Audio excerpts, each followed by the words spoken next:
all said no. I had to do it myself. I really want to understand why Rockefeller won. I did partnerships with my artists. I'm gonna give you all the rights to my record, my art, and then you're gonna give me 10% of my art. That just didn't make sense to me. That whole stint of your career, the Rockefeller chapter, do you have any regrets surrounding that when you look back? I wouldn't have been so generous with Jay.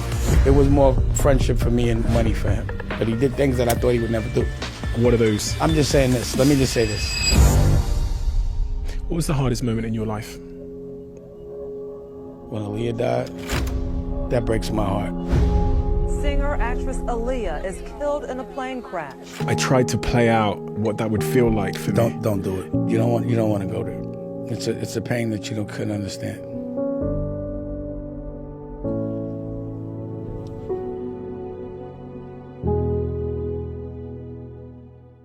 Before this episode begins, I just want to say a huge thank you to all of our new subscribers.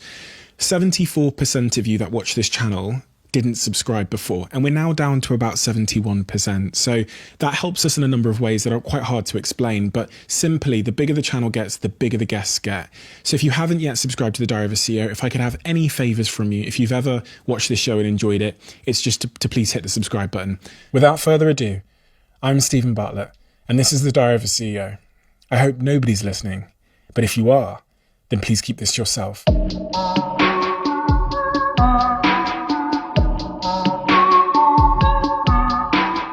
Dame, I always believe that in order to understand a man, you have to understand their earliest context, because as childhood psychology often asserts, that's really when our character and our shape is formed. So can you take me back to your earliest context, the context that's most relevant to who you went on to become in your life back in Harlem on 109th and 1st Street? My first real memory of who I am is I remember being 4 and I was in nursery school and a teacher yelled at me or I got in trouble and I felt embarrassed. I felt uncomfortable. And I remember saying to myself as a 4-year-old, I'm never going to feel embarrassed again, ever. I didn't like the way it felt. You know, like when Fred Flintstone used to get yelled at and he starts shrinking, and I just was like, I'm never going to put myself in a position to let any adult, teacher, whatever, I'm never going to be embarrassed. I just hated that. I remember not liking that feeling. And I think that was the last time I felt it. Pause. And how did that presumably impacts your relationship with authority figures? It just means I don't care what anybody thinks. So no matter what, regardless to what, you're not going to make me feel as less of who I am. I know who I am. So there was no way that teacher was going to make me feel small just because they were a teacher and I was a student. There was no way that they were going to make me feel less of myself. I was never going to let another person make me feel bad about myself ever again. The last time that happened, I was 4 years old. But what I saw was, as I got older, that this is the way people live their life, fear of what people think of them. And that's the reason why they don't say what they feel. That's the reason why they internalize. And that's the reason why they end up depressed. So as long as you're expressing yourself, as long as you don't care, as long as you're not hurting anybody, there's no pain to feel. It's almost like at that point I sprayed this thing called I don't give a fuck what anybody's thinking spray. And I think that's been the most important thing, is not to care about the judgment of other people. What about your parents? Could they tell you what to do? Well, of course, as a child, but my mom died when I was 16, so I was still a child. So at that point, I was making money. You know, the last time anyone could tell me what to do would be the last time someone was paying my bills. So if you paying my bills, then you could tell me what to do. And I've never put myself in a situation like that as an adult for someone to be able to tell me what to do. They could give me advice. My parents could give me advice. But, you know, at 16 or 17, after my mom died, I was getting more money than my dad.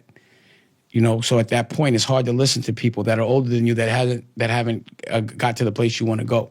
And as a child, you become very arrogant when you can do adult things. But my mother was the one that taught me to never, ever, ever let someone tell you something that you don't believe without saying how you feel about it. And, you know, almost where made it to where we might have had almost a somewhat disrespectful relationship because I would talk back. But, you know, in school, I would talk back. If I didn't agree with you, I was letting you know. And I'd be like, my mother taught me that. You know what I mean? So I was basically taught to talk back. You're a father now. When you look back I've been a father. Yeah. Yeah, I can I tell, should be yeah. a grandfather. My newest child, I had him when I'm 50. I'm 51. 5 kids. Yeah. Last time I counted. When you look back on your own relationship with your parents and how, now that you're a father, you've got kids of your own, how in hindsight did that shape you, the dynamic between your parents, but also their relationship with you? Is there anything you look back and say, well, because of that, I became this? Well, everything. I have a tattoo on my arm that says, "Thanks for making me the man I am."